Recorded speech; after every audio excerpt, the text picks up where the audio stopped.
말씀은 고린도전서 말씀입니다. 고린도전서 1장 1절에서 9절까지의 말씀입니다. 1절에서 9절까지의 말씀 한 목소리를 읽습니다. 시작.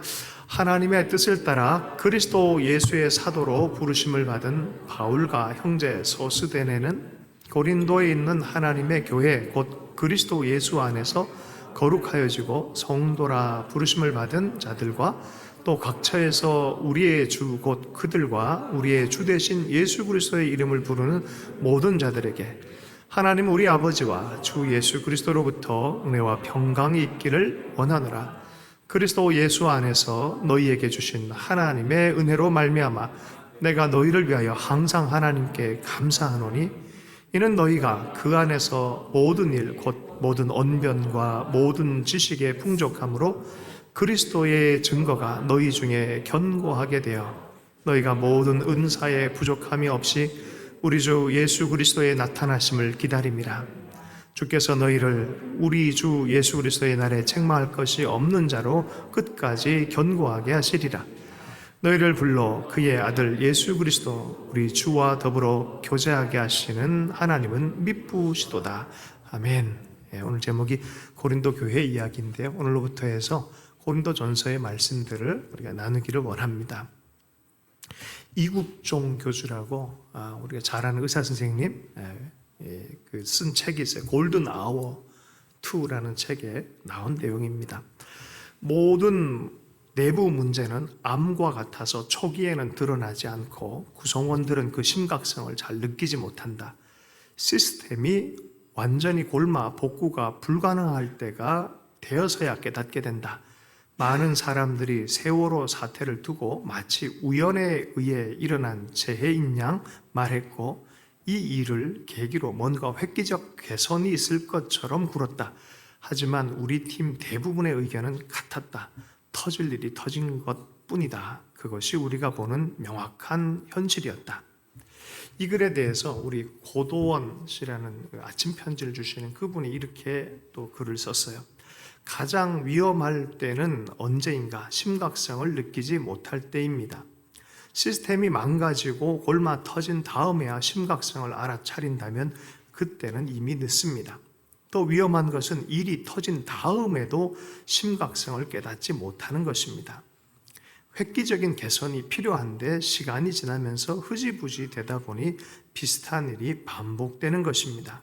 암도 초기에 대처해야 생존율을 높일 수 있습니다. 지난 주간에 오자마자 그 다음 날에 신방을 했는데요. 우리 권사님, 우리 파송협력 선교사님의 어머님이 되세요. 캄보디아 선교사의 어머님을 방문을 했는데 담낭암 2기라고 하더라고요. 또 자매 한 우리 김슬아 자매라고 우리 10대 때 우리 교회에 나왔던 자매는 어머님이 이제 소천한 얘기, 거의 뭐 말기암으로 마지막 전날에 예수 그리스도를 얘기하고 딸이 유일하게 예수를 믿어요. 그래서 어저께 장례가 시작됐다라는 얘기를 좀 들었었습니다. 그러다 보니까 우리 권사님과 대화를 나눌 때 간절함이 심했어요. 이건 포기해야 될 일이 아닌데 이거를 포기할 때도 아니고 있는 그대로를 받아들여서 개선할 수 있을 텐데 이런 마음이 좀 들었어요. 의사 선생님들도 사실 말기랑 일기랑 일이 다르잖아요. 그 심각성을 심각하게 받아들이고 또 가능성에 대해서도 얘기를 하면서 그것을 회복시킬 수 있다면 좋은 기회죠. 그죠? 왜 이런 분위기부터 얘기를 하냐면은 고린도전서가 그래요. 고린도전서가 고린도 교회의 알람과 같은 역할을 하는 게 바로 바울의 서신이었어요. 고린도 교회 안에 많은 갈등들이 있었어요. 뭐 공동체 갈등들, 관계 문제, 또 은사가 나타나는데 막 서로 싸우고 은사가 나타나는데 도리어 막 부딪힘이 나타나고 뭐 이런저런 문제들이 많이 있었어요. 그래서 삶의 현장 안에서 하나님의 것들이 시작된 건 좋은데 이것이 성숙하지 못해서 월스하게 되는 그런 부분들을 잘 교정을 하고 심각한 거 심각하게 받아들여서 성장시키려는 것이 바로 고린도전서의 내용입니다. 로마서 다음에 고린도서가 나오잖아요. 로마서는 교리적인 측면이 있다면 이 고린도서에는 삶의 현장성을 얘기를 해요. 믿는 대로 삶을 살아내는 사실을 믿는 게 편할까요? 그걸 살아내는 게 편할까요? 살아내는 것은 배로 어렵습니다. 사실은 이런 얘기를 한다는 것은 쉬운 얘기가 아닙니다. 사도 바울 입장에서는. 그러나 이 얘기는 꼭 들어야 되는 얘기예요. 정말 잘 듣고 잘 받아들이면 양약은 고구라고 말하잖아요. 좋은 약은 입에 뭐라고요? 쓰다. 사랑을 가지고 애정을 가지고 사도 바울이 오늘 이렇게 메시지를 전하는 어떤 부분입니다. 사도 바울은요, 뭔가를 지적할 때도 굉장한 사랑과 눈물을 가지고 얘기를 합니다. 비판의 유일한 태도는 사랑의 태도입니다. 우리가 마음속에 조금 좀 지적하고 싶을 때가 있잖아요. 근데 그때 사랑의 마음으로 잘 보장되지 않으면 안 하는 게 좋습니다. 할렐루야. 그러나 사랑한다고 하면서 해야 될 말을 안 하는 것도 위험합니다. 어떻게 해요? 사랑으로 진리를 말할 줄 아는. 이게 성숙입니다. 할렐루야. 사도 바울이 그런 얘기를 교회의 삶의 현장에 얘기를 해주는 것이 바로 고린도서의 이야기입니다. 본문으로 들어가서 읽어보면서 우리가 이런 기대를 가지십시다. 사실은 고린도 교회만큼 가는 것도 대단히 귀한 교회거든요. 근데 이 교회가 성숙되게 하기 위한 메시지인데 삶의 현장성을 얘기를 해요. 우리 신앙이 공허한 게 아니라 진짜 삶에 뿌리 내려진 신앙에 대해서 얘기를 하는 본문이에요. 그래서 기대하기는 이것을 쫙 통과하고 나면 주님처럼 닮아가는 정말 하나님 보시기 귀한 그런 교회가 됐으면 좋겠다는 기대감이 있습니다. 자, 1절부터 3절까지의 말씀을 함께 읽어보겠습니다. 함께 읽습니다. 시작. 하나님의 뜻을 따라 그리스도 예수의 사도로 형제 소수대네는 고린도에 있는 하나님의 교회 곧 그리스도 예수 안에서 거룩하여지고 정도나 부르심을 받은 자들과 또 각 처에서 우리의 주 곧 그들과 우리의 주 되신 예수 그리스도의 이름을 부르는 모든 자에게 하나님 우리 아버지와 주 예수 그리스도로부터 은혜와 평강이 있기를 원하노라. 보내는 사람은 바울과 소스데네이고요, 받는 사람은 고린도에 있는 하나님의 교회고요. 인사말은 은혜와 평강이 있길 원합니다. 그냥 이렇게 하고 지나버릴 수 있겠지만 자세히 묵상을 해보면 여기에 특별한 것이 숨어져 있습니다. 하나님의 뜻, 예수 그리스도의 사도라고 표현합니다. 내 뜻대로 가서 고린도 교회를 섬긴 것이 아니고요, 하나님의 뜻, 그 그리스도 예수의 권위 안에서 보내심을 받아서, 어떻게 보내심을 받았습니까? 복음을 전하고 교회를 세우라는 거예요. 예수 안에서 복음을 전하고 그 복음 안에서 교회를 세우라는 거예요. 누구의 부르심입니까? 하나님의 부르심입니다. 예수 그리스도의 권위 안에서 보냄받은 사람, 그 사람은 뭐라 그래요? 사도라고 얘기해요. 사도. 보냄받아서 복음의 일, 교회의 일을 하는 거예요. 자, 그러다 보니까 사도 바울 입장에서는 어떤 마음이 듭니까? 명령을 따라 고린도 교회에 갔는데 고린도 교회가 일어났어요. 그러면 고린도 교회가 어떤 느낌으로 느껴질까요?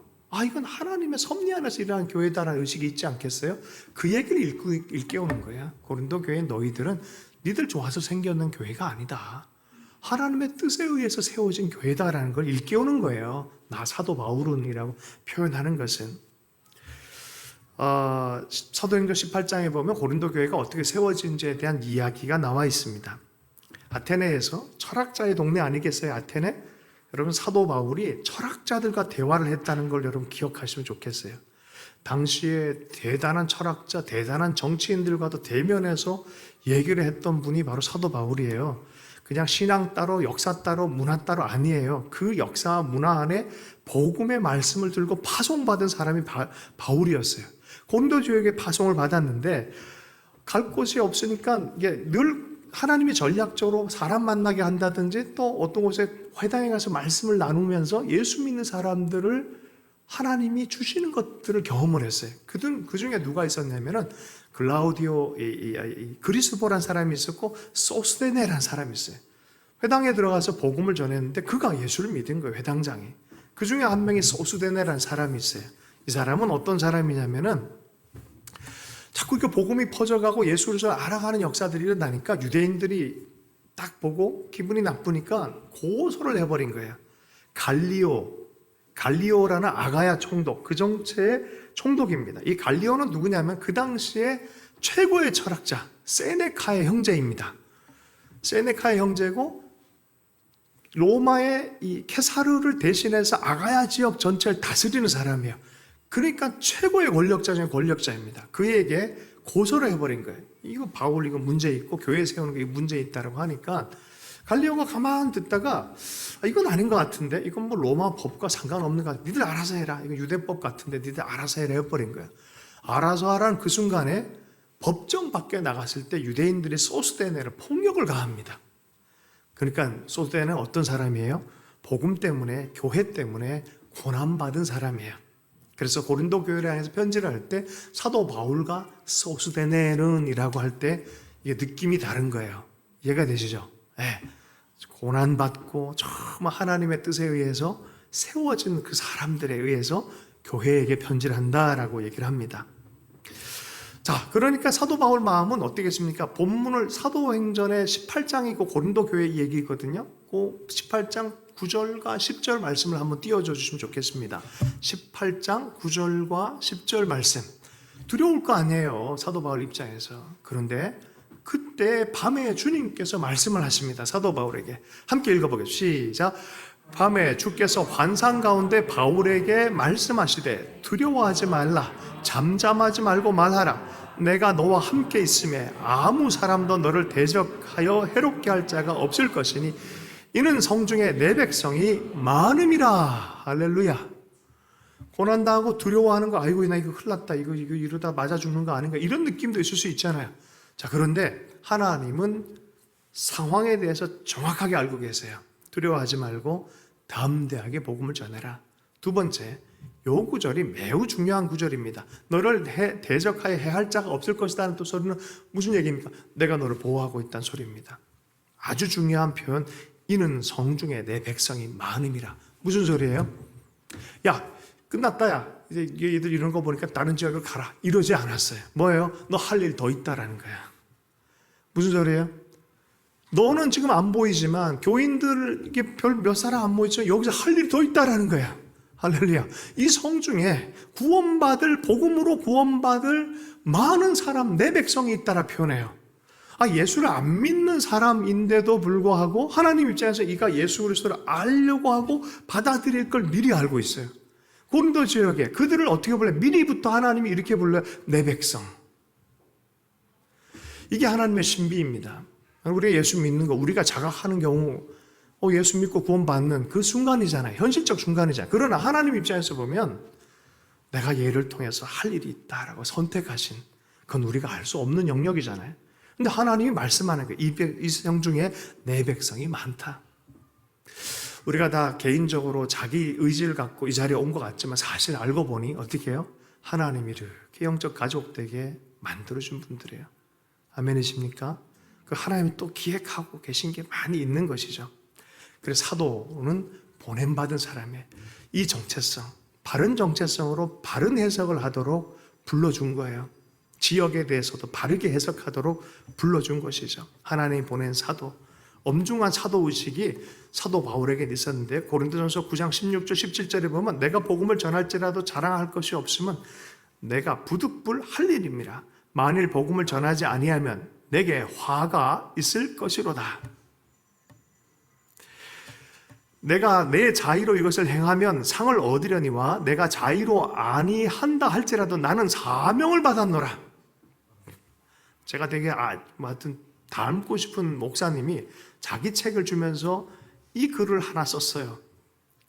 Woe to me not to preach the gospel. 이렇게. 이거 뭔 소리예요? 저주가 있을지어다 복음을 전하지 않으면. 제 이름 딱 써놓고 밑에다 한 줄 그렇게 딱 썼어요. 그거예요. 이게 내게 화가 있을 거다. 복음. 이건 내 사명이다. 내가 사명대로 살지 않는데 어떻게 복을 받을 수 있겠냐, 뭐 이런 얘기예요. 이게 뭐 하고 싶어서 하고 안 하고 싶어서 하는 게 아니라 내 사명이다 이거는 이라고 말하는 거예요. 사도의식, 사도 정체성, 그 정체성으로 보는 거예요. 그 정체성으로 고린도 교회를 향해서 보는 거예요. 고린도 교회가 그런 이야기와 연결되지만 그 이야기를 듣는 고린도 교회 교인들은 어떤 마음이 듭니까? 이게 우리가 만든 교회가 아니라 하나님이 의도하셔서 성령 안에 지어가는 하나님의 백성 교회구나라는 의식이 들지 않겠어요? 그죠? 네. 이런 얘기를 조금만 더 한번 하도록 하겠습니다. 예수님께서 베드로를 볼 때 어떻게 얘기합니까? 너는 베드로라. 너는 반석이 될 것이고 너는 사람 낚는 어부가 될 것이다 얘기하는 거예요. 이게 이해가 불가한 거예요, 사실은. 하나님 우리를 볼 때 하나님 안의 계획 안에서, 선한 계획 안에서 우리를 봅니다. 우리는 현재를 보면서 에이, 내가 뭐 이런 생각 가지고 있고 내 기준만큼의 나만큼의 어떤 행복을 계산하고 있는데 하나님은 하나님 차원에서 우리를 보며 계산하고 계세요. 그래서 오래 기다릴 수 있어요. 왜냐하면 하나님이 결과를 아시니까. 재앙이 아니라 장래에 소망을 주는 생각이라 주님이 아시니까. 나를 살리는 생각을 주님이 아시니까 기다려줄 수 있는 여유가 있는 것이죠. 할렐루야. 네, 너는 베드로라. 이게 정체성의 힘입니다. 내가 나를 볼 때도, 내가 내 삶을 살아갈 때도 이 정체성 안에서 볼 때 바른 분별이 일어납니다. 여러분은 하나님 안에서 정체성을 어떻게 여기고 있습니까? 하나님의 백성, 사랑받는 종이고 왕 같은 제사장으로 부름받았다는 의식이 있으십니까? 여러분 이게 있어야 돼요. 할렐루야. 매우 중요합니다. 영화 뿌리, 알렉스 헤일리의 유명한 이 소설이 있습니다. 영화화돼서 한때 공전에 이틀 쳤는데 퓰리처상 작가이기도 합니다. 1767년에 감비아에서 납치돼서 미국 노예로 끌려온 쿤타 킨테와 그의 후손에 대한 이야기입니다. 무슨 소리예요? 처음부터 노예가 아니었단 소리예요. 몇 대를 위로 올라서 자기의 삶, 노예의 삶을 추적해서 올라가 봤더니 감비아에서 살았던 조상은 너무나 위엄이 있고 너무나 지혜롭고 너무나 자유인의 삶을 살았던 그 쿤타 킨테의 삶이 있었다는 거예요. 처음부터 노예가 아니었다는 거예요. 여러분, 마귀는 우리를 죄로 유혹해서 우리로 하여금 노예처럼 살게 만들려고 합니다. 그러나 하나님은 계속해서 너의 진짜 정체성은 이것이다라고 얘기를 해줘요. 너는 자유인이었다. 너는 사랑받는 자다. 너는 권위 있는 자다라고 계속 얘기를 해주는 거예요. 여러분, 교회나 우리 개인이나 우리 가정 안에서 하나님이 원래의 원본이 있어요. 아멘이십니까? 그걸 잘 찾고 그걸 붙들고 살 줄 알아야 돼요. 그걸 놓쳐버리면 노예 같은 삶을 살 수밖에 없는 것이죠. 탈북 형제가 하나님의 음성을 들었어요. 제가 봤던 광호 형제뿐만이 아니라 난 되게 좋아하는 지체들이에요. 좀 진짜 불이 붙는 것 같아요, 요새는. 근데 그 형제는 탈북하면서 하나님의 음성을 들었어요. 내 백성을 위로하라. 그럼 자기는 뭐예요? 백성 단위로 위로하는 사역자인 걸 아는 거예요. 걔가요, 신대원 이렇게 이제 편입해서 할 때 만나서 기도해 줬어요. 근데 그 정체성 그대로 가지고 노력하는데 지금 굉장히 사역을 잘하고 있어요. 우리 광호 형제님, 너무 기뻐요. 많이 기도해 주십시다. 할렐루야. 한국의 북한 기독 단체 전체 사무총장. 할렐루야. 같이 기뻐해줘요. 놀랍지 않습니까? 그 정체성이에요. 내 부름대로 살아가는 것, 그리고 하나님이 일하시는 것을 보는 거예요. 여러분의 하나님께서 원래 부르셨던 꿈과 장면들이 있을 거예요. 여러분 그거 외면하지 마십시오. 그렇게 살아야 돼요. 고린도 교회에 대한 하나님의 계획이 있는 거예요. 그렇게 살아야 되는 거예요. 자칫 갈까봐 사도 바울이 아버지의 마음으로 아주 노심초사하면서 편지를 쓴 게 고린도서의 말씀이에요. 성경에 바로 이러한 정체성에 대한 이야기가 가득합니다. 하나님 만남이 있고 하나님 안에서 특별히 기드온 겁쟁이처럼 이렇게 있었는데 일어나라 강한 용사요. 제가 무슨 강한 용사? 아니야, 너 일어나라 강한 용사. 내가 너를 통해서 큰 강한 용사로 세울 거다라고 말하는 거야. 그 이해가 안 되는 거예요. 성경에 그런 얘기가 얼마나 많습니까? 너무너무 많아요. 소스데나 바울이 바로 이 하나님의 안목으로 교회를 향해서 편지를 쓰고, 자, 대상이 어떤 교회라고요? 고린도 교회. 2절과 3절 말씀 다시 한번 읽어보겠습니다. 2절 3절 말씀을 읽습니다. 시작. 고린도에 있는 하나님의 교회 곧 거룩하여지고 성도라 부르심을 받은 자들과 또 각처에서 우리 주 곧 그들과 우리의 주 되신 예수 그리스도의 이름을 부르는 모든 자들에게 하나님 우리 아버지와 주 예수 그리스도로 은혜와 평강이 있기를 원하노라. 다른 곳에서는 고린도 교회, 갈라디아 교회, 무슨 교회, 무슨 교회 그런데 이 고린도서만큼은 그래서 하나님의 교회라는 이 단어가 많이 들어가 있어요. 왜냐하면 그 의식이 조금 다르기 때문에요. 우리끼리의 교회, 또 내 교회, 이런 의식이 너무 많았어요, 고린도 교회가. 그러니까, 그거 아니다. 좀 더 큰 시각으로 봐라. 하나님이 지어가는 교회 의식을 만들어준 거예요. 그리고 또 뭐에 대해서 얘기하면 거룩한 성도인 교회라고 불러요.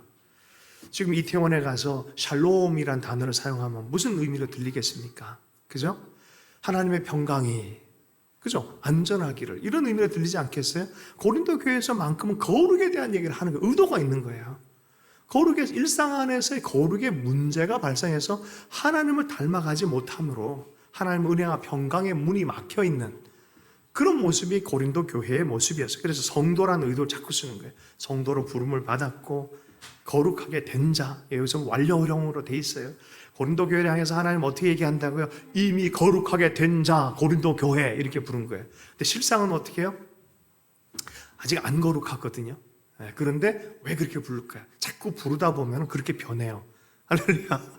옆 사람에게, 당신은 하나님의 성도이십니다. 거룩한 분입니다. 당신은 하나님, 잠을 깨울 분을 깨우십시오. 거룩한 분이십니다. 네.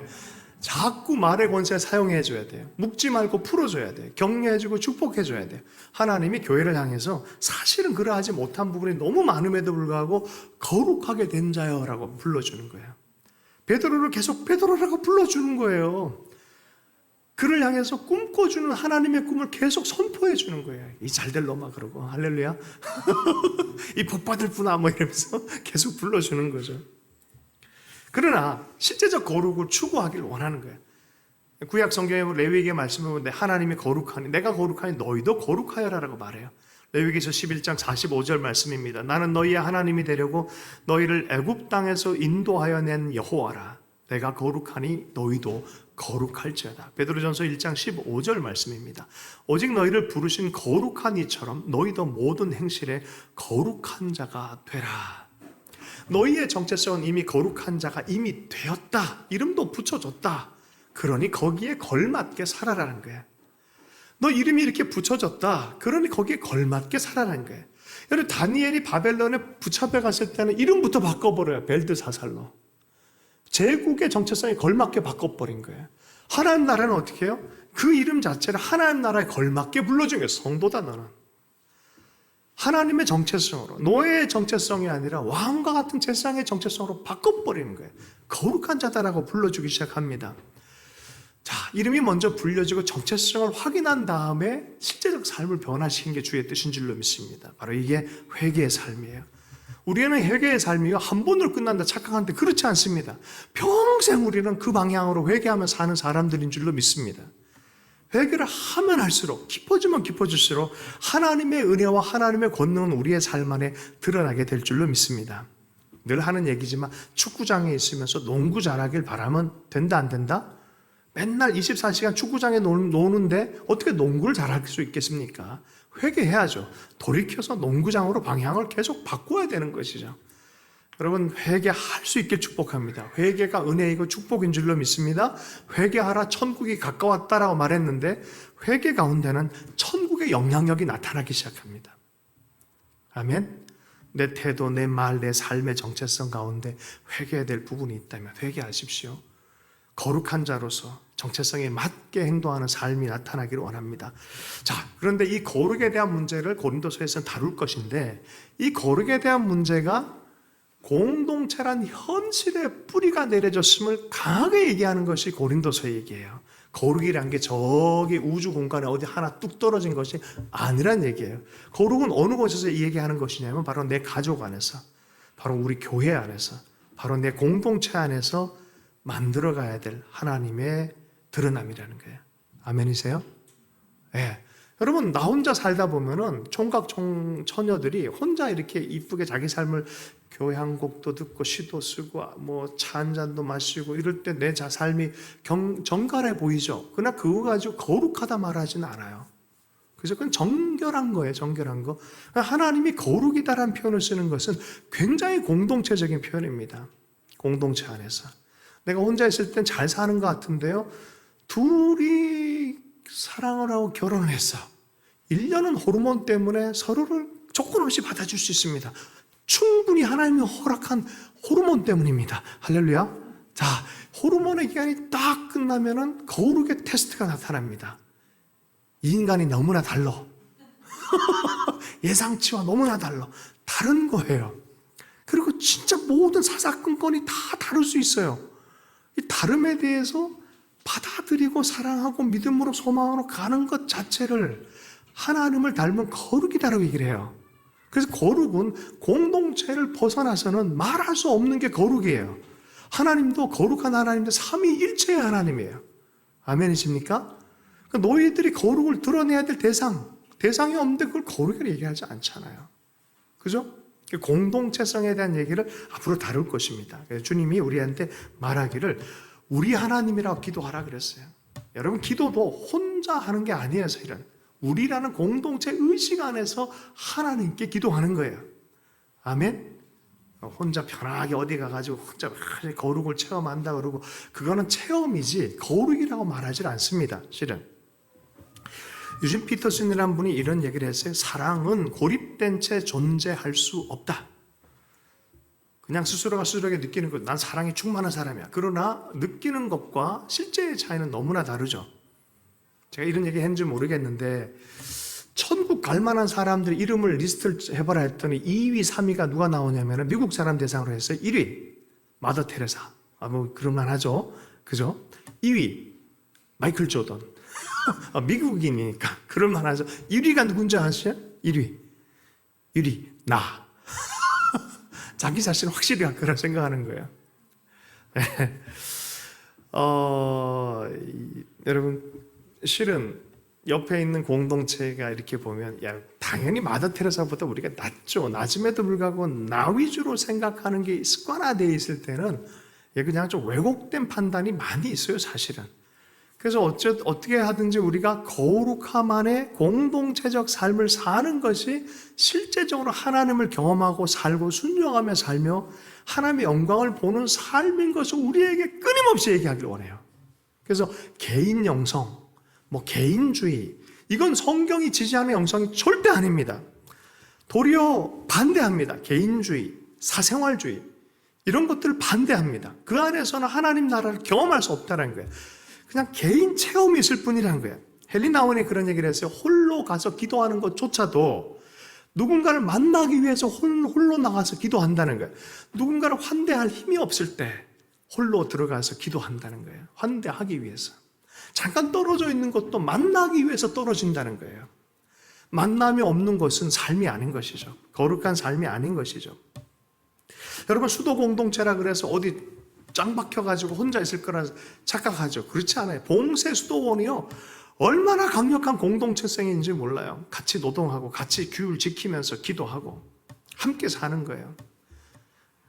그래서 우리가 영성에 대한 색깔을 일상이 없는 신앙, 곧 관계가 없고 만남이 없는 신앙은 거짓이란 것을 이해할 필요가 있습니다. 그건 성경이 지지하지 않습니다. 만약에 그게 맞다고 생각하고 그냥 나 홀로의 기도에만 심취해 있다, 어떻게 보면 문화활동하는 거고 어떻게 보면 주술화시키는 거예요. 삶의 실체가 없는 거예요. 들려지지 않는 노래와 읽혀지지 않는 노래, 시가 무슨 의미가 있겠습니까? 신앙이 관계에 만남 없는 신앙이라 그러면 그건 공허한 거예요. 몸 없는 사람과 똑같은 거예요. 그건 굉장히 공허한 신앙입니다. 현실의 공동체의 거룩에 대해서 챌린지를 하는 내용들을 우리가 함께 좀 다룰 텐데, 이 자체만으로도 우리는 좀 도전했으면 좋겠어요. 내 일상을 포기하지 않고 나에게 주신 관계를 포기하지 않고 계속해서 사랑하고 섬길 수 있는 것을 하나님이 너무 기뻐하신다는 거예요. 아멘이십니까? 우리 고린도서를 함께 다루면서 이러한 은혜가 있었으면 좋겠어요. 요새는 가난한 성도가 많아요. 가난한 성도 뭐죠? 거꾸로 하면 안 나가잖아. 안 나가. 교회 안 나가. 왜 그렇죠? 우리 청년들이 안 나가나 교회 가봐야 에휴 진짜 교회는 일상의 교회, 아유 어글리해 어글리, 나랑 수준이 안 맞아 라고 생각을 하는 사람들만, 그걸 교회 이상주의자의 시각이다라고 얘기를 합니다. 마더 테레사는 천국 가고 내가 확실히 천국 갈 거라 잘못 생각하는 거예요. 실제로 나는 대단히 훌륭한데 교회는 어글리하다라고 착각하는 그런 마음도 없지 않아 있어요. 그런데 이거는 시각 조정이 너무나 필요한 시각입니다. 유진 피터슨이 이런 얘기를 했어요. 교회는 까다로운 자에게는 당황스러운 곳이고 올곧은 자에게는 무례한 곳으로 비춰질 수 있다. 교회는 특별히 광채를 바라는 것도 수치스러운 것도 아니고, 잘 들어야 돼요, 그냥 존재하는 것이다. 어떻게 생각해요? 교회는 그냥 존재하는 것이다. 교회 가면 사랑이 많고 자비가 많고 막 성숙한 공동체 있을 거라 생각하는데 실상은 그렇지 않다. 이렇게 써놨어요. 왜 그렇지 않은지 알아요? 여러분이 결혼을 했어. 그리고 자녀를 낳는데 우리 자녀는 막 하버드도 가고 막 음악에는 줄리어드를 이렇게 갈 정도의 능력 있고 얼굴로는 그냥 완벽한 미스터 미스 코리아 수준의 그렇게 날 것 같다는 상상, 이게 이상주의예요. 근데 현실은 뭐예요? 나 닮은, 나에게 딱 맞는, 내 유전자에 맞는 그런 자녀가 태어나는 거예요. 태어났는데 이게 공부를 하는데 공부를 제대로 못하네? 그렇다고 해서 이거 버릴 거야? 그죠? 이걸 뭐 높이하고 낮게 하는 이게 아니라 그냥 받아들이는 거예요. 그게 가족이에요. 그래서 그자 있는 거라는 표현이 그런 뜻이에요. 가족이다. 그래서 이렇게 쓰고 있어요. 교회는 우리가 조직하는 것이 아니고 하나님이 주시는 것이며 우리가 함께 있고 싶어하는 사람들이 아니라 하나님이 우리에게 함께 하라고 주신 사람들이다. 아멘. 가족도 그렇고 교회도 그래요. 네. 옆 사람, 당신이 뭐라 하든지 어떤 삶을 살든지 당신의 반응에 상관없이 당신은 내가 받아들인 사람입니다. 특별히 가족끼리 서로. 예. 당신의 상황에, 반응에 상관없이 당신은 내가 받아들인 사람입니다. 예. 받아들일 사람이고 받아들인 사람이에요. 그렇게 사는 거예요. 거기에 진짜 영성이 있고 진짜 거룩이 있다라고 얘기를 하는 거예요. 예. 아멘? 옆 사람 다시 한번 양옆으로 하이파이브. 한번 해보세요. 재밌어요. 앞에도 앞뒤로 기다리는 분도 계시고. 하이파이브. 네. 가족이 이게 공동체성입니다. 그냥 받아들이는 거예요. 여러분, 우리가 이상적인 것을 생각하면서 자기 평가도 못하고 실제적인 현실도 받아들이지 못하는 어리석은 우를 범하지 않기를 원해요. 우리란 단어 안에 이런 게 있어요. 부대끼는 게 있고 어쩌면 힘든 것도 있고 그냥 마음에 안 드는 것도 있고 뭐 그래요. 네. 우리 권사님, 그 임 권사님, 아까 얘기했던 그 권사님이 그냥 어떤 목사님, 60이 넘은 목사님, 여자 목사님과 함께 살기로 결정을 해서 이렇게 방을 내드렸대요. 그런데 한 달 지나서 너무너무 다른 거를 경험을 하면서 매 순간 스트레스를 하는 거예요. 너무너무 이럴 줄을 몰랐다는 거예요. 그래가지고 그것 때문에 하루는 그냥 방 안에 들어가서 문을 꽁 닫아놓고 하나님께 기도했다는 거예요. 하나님 이래, 야, 네 섬긴다고 그러지 않았냐? 그렇게 말씀하더래요. 그래서 욱했대요. 아니, 나 암병 환자 아니에요, 하나님. 어쨌든 네가 섬긴다 그러지 않았냐? 그러면서 그 음성을 듣고 내가 내 태도를 온전히 하지 못했구나라고 감동이 됐어요. 있는 그대로 받아들이는 그 쉬운 거 아닙니다. 그죠? 나랑 다른데 받아들이는 게 얼마나 어렵습니까? 영화 중에 피넛버터 팔콘이라는 영화가 있어요.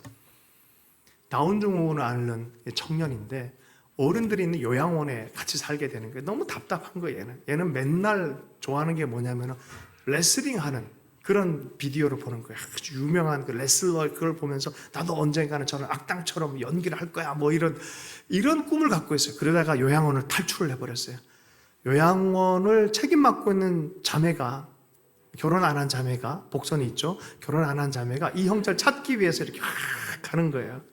그러면 저쪽에서 누가 있냐면 농장에서 오브 활동을 하다가 사고 치고 탁 도망 나오는 젊은 또 이렇게 그 누구죠? 에덴의 동쪽 같은 그 제임스 딘 같은 그 형제가 또 이렇게 한 명 이렇게 한 거예요.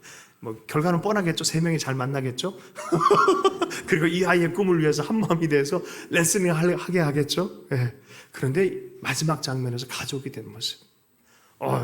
뭐 성경 한 구절도 얘기 안 했는데 굉장히 성경적 얘기를 하고 있는 거예요. 받아들이고 가족이 되어지고 가족이 되는 법을 알고 예수님께서 우리에게 바로 이것을 얘기하셨어요. 여기서 예배할 거냐 저기서 예배할 거냐 아니야. 그건 장소 문제 아니야. 이제 성전을 넘어서 시간도 넘어서 지금이다. 지금 여기저기도 아니고 지금이다. 성령 안에서 예수 그리스도 안에서 예배해라. 그리고 누구와 함께 예배할 거야. 그것도 넘어서 너희들이 왕같은 제사장들이야. 사람들 차별하지 마. 네 원하는 사람만 만나려 하지 마. 모든 사람들과 특별히 연약한 사람들과 지금 여기서 예배하는 너의 삶을 피하거나 도망치지 말고 너의 삶을 성전 삼어. 성전에 갇힌 신앙, 계층에 갇힌 신앙을 뛰어넘게 만드는 것이었어요. 이게 복음 안에 있는 예수 그리스도의 우리를 향한 획기적인 변화를 요청하는 거예요. 이걸 거룩하다라고 말하는 거예요. 여러분, 우리의 신앙의 삶 안에서 어떤 예배를 드리고 있습니까? 내가 보기에 좋은 곳, 내가 보기에 좋은 곳, 또 내가 보기에 좋은 시간, 고구마하고 나 혼자서 이걸 신앙이라 착각한다면 반대로 가고 있어요. 완전 반대로 가고 있어요. 그러다 보면 나중에 보면 신앙을 이용하는 바리새인 돼버려요. 서기관 돼버려요. 그거 아니에요. 우리가 누구인지를 깨닫고 그 안에서 우리의 주신 일상 안에서 오늘 지금 여기서 최선을 다해 하나님을 섬기고 사람을 사랑하는 그 하나님의 백성으로 살아가기를 하나님께서 원하신 줄로 믿습니다. 로마서 12장 1절 2절 말씀을 함께 읽어보겠습니다. 로마서 12장 1절과 2절 말씀입니다. 함께 읽습니다. 시작. 그러므로 형제들아, 내가 하나님의 모든 자비하심으로 너희를 권하노니 너희 몸을 하나님이 기뻐하시는 거룩한 산 제물로 드리라. 이는 너희가 드릴 영적 예배니라. 너희는 이 세대를 본받지 말고 오직 마음을 새롭게 함으로 변화를 받아 하나님의 선하시고 기뻐하시고 온전한 뜻이 무엇인지 분별하도록 하라. 예. 우리는 이 세상에 존재하면서도 세상에 존재하지 않는 역설적인 긴장의 공동체인 교회입니다. 우리는 이 세상을 살아가지만 세상대로 살지 않고 변화받은 심령으로 다른 가치관으로 하나님의 마음으로 살아내는 역설적 공동체예요. 할렐루야. 예, 우리는 분별해야 돼. 주의 부르심을 따라 이 세상을 살지만 세상과는 다른 삶을 살도록 부름받은 사람들입니다. 어느 순간에 누군가가 우리의 모습을 보면요, 너 안에서 하나님 나라가 느껴진다, 그런 말을 들을 날이 올 줄로 믿습니다. 네, 그렇게 될 줄로 믿습니다. 동굴로 우리 형제들은 어떤 일, 힘든 일이 생기면 동굴로 도망가는 게 남자들의 삶이에요. 조금 냅두면 되는데 계속 그렇게 있는 거 문제가 있거든요. 영성도 비슷해요. 좀 어떤 일이 생길 때 좀 도망가고 싶을 때 있어요. 그러나 이렇게 잠깐 도피해 있는 건 괜찮은데 계속 그렇게 있는 거로 문제가 심각한 거죠. 끌어내야 되는 거죠. 그죠? 예, 믿음을 재해석하고 삶을 받아들이고 용감하게 껴안을 수 있도록 서로를 격려해 주는 것이죠. 만약 그렇지 않다 그러면 어린아이의 신앙생활을 하는 거예요. 내 위주로 가고 내 기준으로 바라보고 우리라는 개념 자체는 사라져버리고 일상은 내팽겨쳐 버리고 불안하고 힘들어, 이런 일들을 계속 지속하는 거죠. 여러분, 영혼이 잘된 것 같이 우리의 일상의 관계도 잘 되길 하나 원하신 줄로 믿습니다. 그게 그런 거예요. 그냥 어디 혼자 가서 기도 많이 하면 여기 다 풀려질 것이다, 이거는 마술적인 생각이에요. 그렇지 않아요. 기도하면서 현장에서 찾고 두드리고 살아가고 대면하고 끌어안고 그 현장성이 있어야 진짜 신앙이 나타나고 바로 그 현장성 안에 순종하면서 하나님의 역사와 응답을 경험하게 되는 줄로 믿습니다. 요한 3서 1장 2절의 말씀, 사랑하는 자들아, 내 영혼이 잘된 것 같이 내가 범사에 잘되고 강건하기를 내가 간구하노라. 내 영혼이 잘됐으니 잘됐다, 이제 천국 가자라고 말하지 않잖아요. 어떻게 해요? 내 영혼이 잘된 것 같이 내가 범사에, 너 일상 안에, 너의 관계 안에 모든 게 잘되기를 간구하노라. 이렇게 되기를 축복합니다. 시편 103편 3절에서 5절 말씀입니다. 너의 하나님 주신 은혜를 잊지 말아라 라고 말하면서 은혜의 종류에 대해서 얘기를 해요. 그가 내 모든 죄악을 사하시며 내 모든 병을 고치시며 내 생명을 파멸해서 속량하시고 인자와 긍휼로 간을 씌우시며 좋은 것으로 내 소원을 만족하게 하사 내 청춘을 독수리같이 새롭게 하신도다. 예, 삶의 현장 안에 이런 하나님의 고침, 믿음이 현실과 연동되어지는 삶으로 변화가 나타날 것이다라는 거예요. 이게 하나님의 뜻이에요. 우리 삶이 그렇게 될 줄로 믿습니다. 저번에도 얘기했지만 과테말라나 피지에서 부흥이 일어났을 때 어떤 일이 일어났대? 당근이 요만한 게 어떻게 해요? 이만하게 추수가 됐어요. 원래 호박이 요만하게 나야 되는데 이만하게 추수가 됐어요. 진짜예요. 제가 뻥치는 거 아니에요. 진짜예요. 진짜. 농사법이 바뀐 게 아니에요. 그들의 심령이 하나님 앞에 변화가 나타나니까 땅이 고침을 받고 수확이 달라진 거예요. 여러분, 근데 사실 한반도 100년 동안 이러한 일들이 계속 뒤에서 두 번째로 못 살았던 나라가 지금 어떤 카테고리로 보니까 세계 6위까지 올라갔더라고요. 그 정도로 강대국이 된 것. 저는 다 이게 하나님을 추구하는 한민족이 되었기 때문에 일어난 일이라고 저는 확신합니다. 안 믿는 사람들이 어쩔 수 없지만 나는 하나님의 사람으로서 그걸 증언하고 싶어요. 아멘? 그게 하나님의 뜻이에요. 일상이 하나님의 은혜 때문에 변화가 나타나는, 트랜스포메이션 되는 그런 은혜가 있길 축복합니다. 옆 사람이 다시 한번 당신의 삶 안에 이러한 풍성한 열매가 있기를 축복합니다. 당신의 삶 안에 이러한 풍성한 열매가 있기를 축복합니다. 말씀 종반으로 들어가서 4절부터 9절까지 그냥 한번 읽어보도록 하겠습니다. 4절에서 9절까지 말씀 읽습니다. 시작. 그리스도 예수 안에서 너희에게 주신 하나님의 은혜로 말미암아 내가 너희를 위하여 항상 하나님께 감사하노니 이는 너희가 그 안에서 모든 일 곧 모든 언변과 모든 지식의 풍족함으로 그리스도의 증거가 너희 중에 견고하게 되어 너희가 모든 은사에 부족함이 없이 우리 주 예수 그리스도의 나타나심을 기다리라. 주께서 너희를 우리 주 예수 그리스도의 날에 책망할 것이 없는 자로 끝까지 견고하게 하시리라. 너희를 불러 그의 아들 예수 그리스도 우리 주와 더불어 교제하게 하시는 하나님은 미쁘시다. 사도 바울이 앞부분에 이렇게 얘기하는데 이게 앞으로 다룰 주제예요. 말 문제, 지식 문제, 은사의 문제, 재림의 문제 이런 것들을 다룰 것입니다. 하늘의 언어, 방언에 대한 얘기 이런 것들. 사도 바울이 이걸 무시하자는 소리가 아니라 잘 사용하길 원해요. 7절의 말씀 너희가 모든 은사에 부족함이 없이 우리 주 예수 그리스도의 나타나심을 기다림이라. 은사 때문에 문제가 많았어요. 이것 때문에 또한 감사해요. 안 나타난 것보다 나으니까. 그런데 더 잘 사용하고 결국 중심은 그리스도가 되도록 관계가 되고 공동체성이 되도록 하는 것이 은사의 목적이다라는 것들을 먼저 밝혀놓는 거예요. 결국은 여러분 예수 대신 은사가 중심되면 넘어집니다. 예수 대신 축복 은사가 먼저 되면요 넘어집니다. 결국 그리스도와 동행하는 그 사랑 안에 살아가는 믿음 소망 사랑하는 살아가는 것이 중심되어지고 그것이 주님 오실 때까지 되어지길 바란다라고 말합니다. 주님이 오신다라고 말해요. 오실 때까지 그게 보존되기를 바란다라고 말합니다. 데살로니가전서 1장 3절 말씀에 너희의 믿음의 역사와 사랑의 수고와 우리 주 예수 그리스도에 대한 소망의 인내를 우리 하나님 아버지 앞에 끊임없이 기억하매니 왜요? 왜 소망으로 인내합니까? 오시는 날을 알기 때문에 우리 모두가 다 주님 앞에 서는 날이 있을 것입니다. 아멘. 그 날이 가까우면 가까울수록 여러분 소망하고 인내를 포기하지 않기를 원합니다. 지금까지 믿음으로 잘 온 것도 은혜예요. 내가 예수를 믿고 여기까지 온 것도 은혜예요. 여러분 이게 소망으로 인내하기 위해서는 오늘 얘기했던 주신 은혜를 온전히 말할지어다. 은혜 때문에 오는 거예요. 하나님을 알게 되는 것도 은혜고 견디고 나가는 것도 은혜고 앞으로도 은혜로 내가 통과할 것을 믿어야 되는 줄로 믿습니다. 문제 생기면 그 문제에 팍 그냥 꽂힌 경우 많잖아요. 우리가 다 그래요. 약해요. 그러나 은혜를 돌아가게 하는 여러분 보세요. 은혜는 물결과 같아요. 물결과. 은혜의 물결이 계속 흘러가고 있다는 걸 기억해야 돼요. 여러분 물이 쭉 흘러가다가 앞에 큰 바위를 만나면 물이 멈춥니까? 어떻게 해요? 아니요. 옆으로 돌아가 흘러가요. 결국 갈 곳을 가요. 이게 은혜예요. 아멘.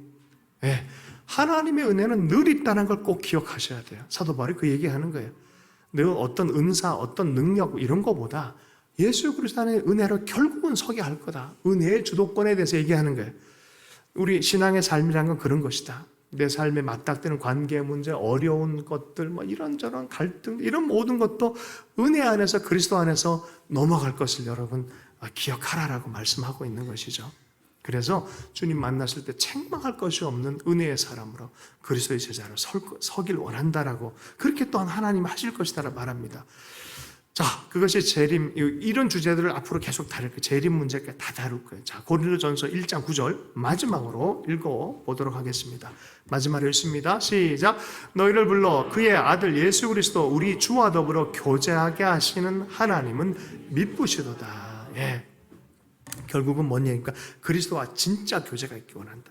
진짜 일상의 삶 안에 하나님과 동행하는 믿음의 걸음을 걸으면요, 순종의 걸음을 걸으면 진짜 하나님과의 교제가 나타납니다. 내가 말씀에 순종해서 헌신을 삶 안에 실제화하면요, 실제로 하나님이 역사하는 걸 경험합니다. 이게 교제입니다. 말씀대로 또 기도 가운데 하나님을 닮아 현실을 외면하지 않고 회피하지 않고 현실 안에서 믿음의 발걸음을 걸어갈 때 확증이 되어지는 것이 바로 하나님과의 교제입니다. 여러분 교제의 기쁨이 있기를 원합니다. 말씀을 마무리하면서 한 가족의 얘기를 하고 마무리하도록 하겠습니다. 아주 명문대학에 다니는 우리 젊은이가 미국의 최고 명문대학을 다녔던 젊은이가 이 성경 말씀이 안 믿어주는 거예요. 이것 때문에 고민을 하다가 한 부흥사를 만났어요. 그 부흥사 이름이 무디였어요. 무디는 세상 공부를 많이 한 사람이 아니라 성경만 평생 읽고 연구한 분이에요. 근데 하나님이 무디에게 은혜를 주셔서 정말 국민학교 교육도 제대로 받을까 말까 한 사람에게 성경을 통달한 지혜를 주시고 복음 말씀을 선포하는 권세를 주셨어요. 시카고 전체가 아니라 미국 전체가 불이 붙기 시작하는 거예요. 놀라운 역사가 일어난 거예요. 이때 이 무디를 만난 젊은이가 무디와 대화를 나누다가 자기 안에 믿음이 부족한 걸 알아버린 거예요. 자꾸 계산하고 생각하고 머리로 생각하는 것이 아니라 성경을 있는 그대로 진짜 하나님의 이야기로 받아들이는 결정적 계가 나타나면서 성경 안에 하나님 주신 성령의 역사가 있다는 걸 안 거예요. 이게 그냥 내 지혜와 내 능력으로 일하는 것과 하나님의 권능의 능력을 받아서 일하는 게 다르다는 걸 안 거예요.